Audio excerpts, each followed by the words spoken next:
Hello guys, Wipro கம்பெனிலேருந்து cyber security அனலிஸ்ட்டுக்கு ஃப்ரெஷராக ஹையர் பண்ணுறாங்க. ஸ்கில் செட் என்ன எதிர்பார்க்குறாங்கன்னா, ஒரு ப்ராப்ளம் வந்து அதை டீப்பாக அனலைஸ் பண்ணணும், strong understanding of required tools and methodologies, detailed assessment, data expertise, understanding of attacker mindset. இந்த ஸ்கில்ஸ்லாம் அவங்க எதிர்பார்க்குறாங்க. இப்போ சைபர் செக்யூரிட்டி ரோலுக்கு என்னென்ன டாபிக்ஸ்லாம் கவர் பண்ணலான்னு பார்க்கலாம். ஃபர்ஸ்ட் பேசிக் ஆஃப் நெட்வொர்க்கிங் படிச்சுக்கோங்க. விபிஎன் என்ன, லோட் பேலன்சர் என்ன, ஃபயர்வால்னா என்னன்னு படிச்சுக்கோங்க. நெக்ஸ்ட் பார்த்தீங்கன்னா காமன் சைபர் அட்டாக்ஸ் என்னென்ன இருக்கு. எக்ஸாம்பிளுக்கு ரேன்சம்வேர் அட்டாக்னா என்ன, பாட்நெட் அட்டாக்ஸ்னா என்னன்னு படிச்சு வச்சுக்கோங்க. நெக்ஸ்ட் பார்த்தீங்கன்னா சைபர் செக்யூரிட்டியில் என்னென்ன எலிமெண்ட் இருக்குன்னு பார்த்துக்கோங்க.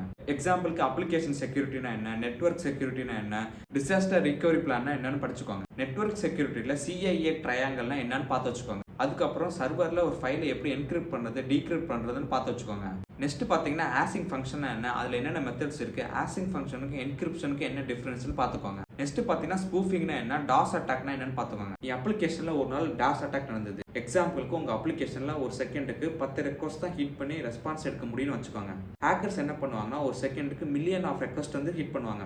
அப்படி பண்ணும்போது உங்கள் அப்ளிகேஷன் அந்த ரெக்வஸ்ட்டுக்கு ரெஸ்பான்ஸ் பண்ண முடியாமல் உங்கள் அப்ளிகேஷன் டவுன் ஆகும். அப்போ என்ன பண்ணுவாங்கன்னா, எந்த லொக்கேஷன்லேருந்து அதிகமான ரெக்வஸ்ட் வருதோ அந்த லொக்கேஷனோட ஐபி அட்ரஸை பிளாக் பண்ணிடுவாங்க. அப்படி பிளாக் பண்ணுறப்ப அந்த லொக்கேஷன்லேருந்து உங்களுக்கு ரெக்வஸ்ட் மெசேஜே வராது. ஒன்ஸ் அப்படி வர லொக்கேஷன்லாம் பிளாக் பண்ணதுக்கப்புறம் அந்த சர்வரை ரீஸ்டார்ட் பண்ணுவாங்க. அப்படி பண்ணும்போது டெம்பரவரியாக அந்த டாஸ் அட்டாக்கை நம்ம ப்ரிவென்ட் பண்ணலாம். ஒன்ஸ் அந்த டெம்பரவரி சொல்யூஷன் கொடுத்ததுக்கப்புறம் சைபர் செக்யூரிட்டி டீம் அதை டீப்பாக அனலைஸ் பண்ணுவாங்க. நான் மென்ஷன் பண்ண டாபிக்லாம் இன்டர்வியூக்கு நல்லா படிச்சிருப்பாங்க. நீங்கள் கண்டிப்பாக நீங்கள் இன்டர்வியூ கிளியர் பண்ணலாம். ஸோ இது மாதிரி ரெகுலர் ஜாப் அப்டேட்ஸ்க்கு மறக்காம இந்த வீடியோ லைக் பண்ணி என்னை ஃபாலோ பண்ணிக்கோங்க.